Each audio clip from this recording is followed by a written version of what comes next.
When I look over my own story, I can see the exact moments where this happened. Moments where I realized, this part of me doesn't land well or fit in here, or, okay, that question made people uncomfortable. So I learned to manage myself. At first, I don't think it was even a conscious decision, but over time, it became automatic.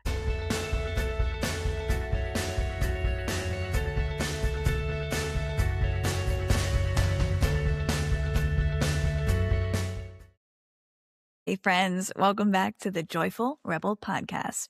If this is your first time joining, I'm so glad you found your way in. If you're returning, thank you for coming back and continuing this journey with me. If you haven't yet listened to last week's episode, I highly encourage you to check it out when you have a chance. It's where I shared the Joyful Rebel Manifesto, the vision that's anchored my life and my work over the last year.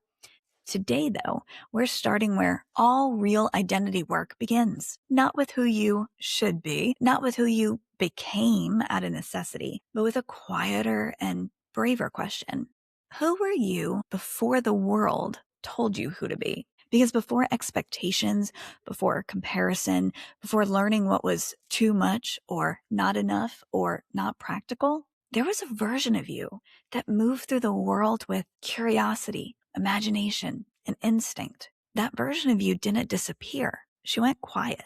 When I sit with this question, my mind almost always goes back to childhood. Not in a rose-colored, everything was perfect way, although, yes, a lot of it is fuzzy-edged and glitter-dusted, but more in a pattern-noticing way. When I look honestly at little Rachel, I can see what lit me up, what I found beautiful and interesting, how I made meaning of the world, and the moments where I felt the most like myself. This was before I learned which parts were too sensitive or too much, before playground rules and social dynamics or small wounds that started shaping how I showed up to the world. And here's the thing I want you to hear. Your earliest joys weren't random. They were clues. In my work, I use a story framework called the Re-Story Arc because we don't actually live in bullet points. We live in stories. And every story begins with what I call the wonder window.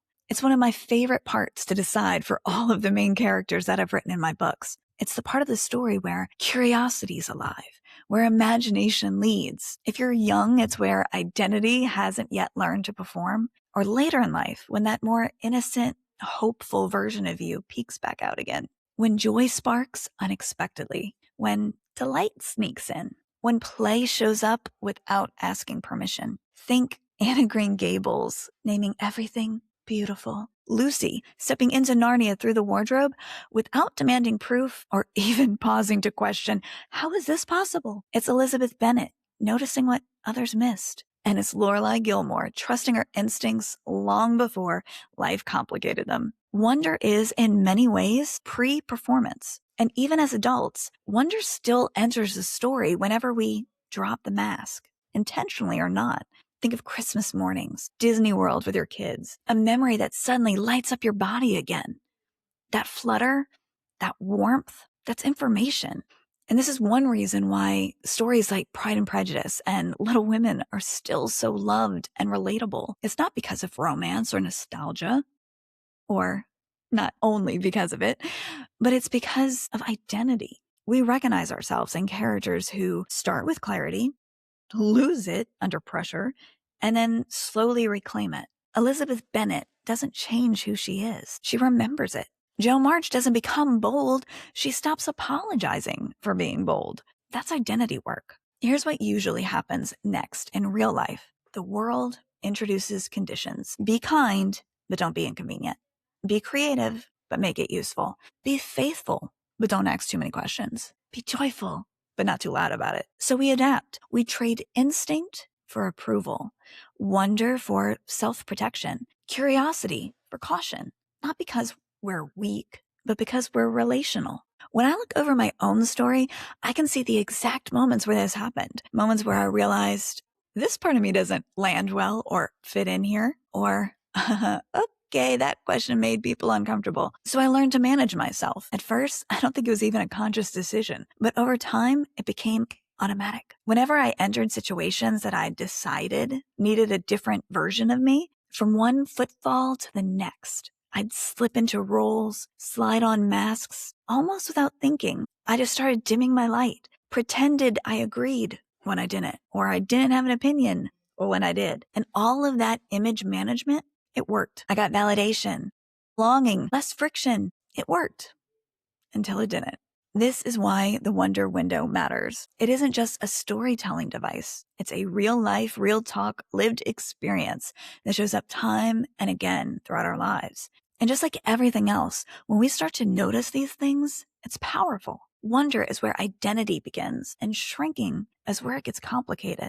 So here's a place to start noticing. Not fixing, not forcing. It's just information about you. Ask yourself, what did I love before I was talked out of it? If you have old diaries, yearbooks, photos, playlists, these are gold mines. The types of activities that you loved, favorite clothing items or styles, hobbies, toys, songs, treats. Last year, when I intentionally began the process of rediscovering who God created me to be and not who I learned to be to fit in, this is where I started. I remembered how much I loved Kit Kats as a child. As an author, I know how powerful sense memories are. Great authors are artists at exploiting this to get you really into a scene. And that's what I tried to do. So I bought a Halloween-sized bag of Kit Kats, and I turned eating one into a mini moment of presence. Not mindless, intentional.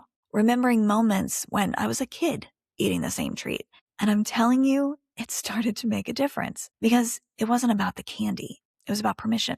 I also bought a Care Bears sweatshirt, a Rainbow Bright watch, strawberry shortcake hair clip, and rose petal earrings. Those were some of my joy sparks. So I'll ask you again, what did you love before it was labeled silly, wrong, impractical, or weird? What did you notice that others would overlook? When did you feel the most yourself as a child or a young adult?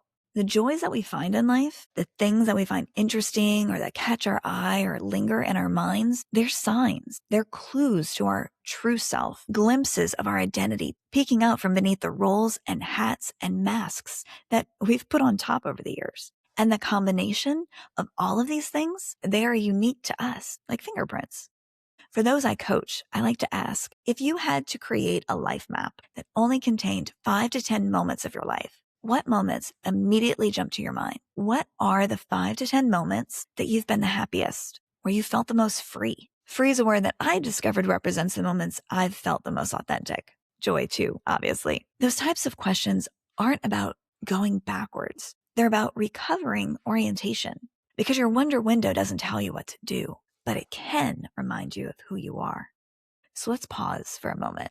Let those questions marinate for a minute. You don't need answers yet. Just notice what stirs. What memory keeps tapping you on the shoulder? Remember, you used to love me? What activities, items, or treats spark joy? Those things aren't distractions, my friend. They're not silly. And it's not about romanticizing your past or wishing your life were different. It's all just information. Okay, I like to include permission slips toward the end of every episode. Again, not because you need permission, but as a reminder that you already have it. Also, I find it fun. And since we have just one wild and precious life, I've decided I'm going to spend the rest of mine dancing in every bit of joy that I find. So, here's your permission slips for this week. You're allowed to be curious again. You're allowed to notice joy and to choose it. You're allowed to remember yourself without guilt. And as someone slowly collecting a lot of 1980s cartoon gear, you're allowed to be an adult woman who gets a dose of joy from reconnecting with childhood delights.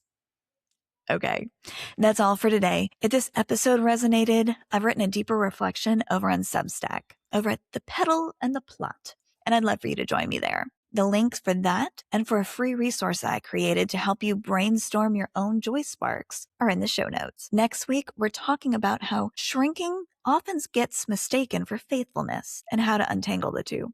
Until then, get curious about your life. Trust what you notice. Stay present and own your awesome.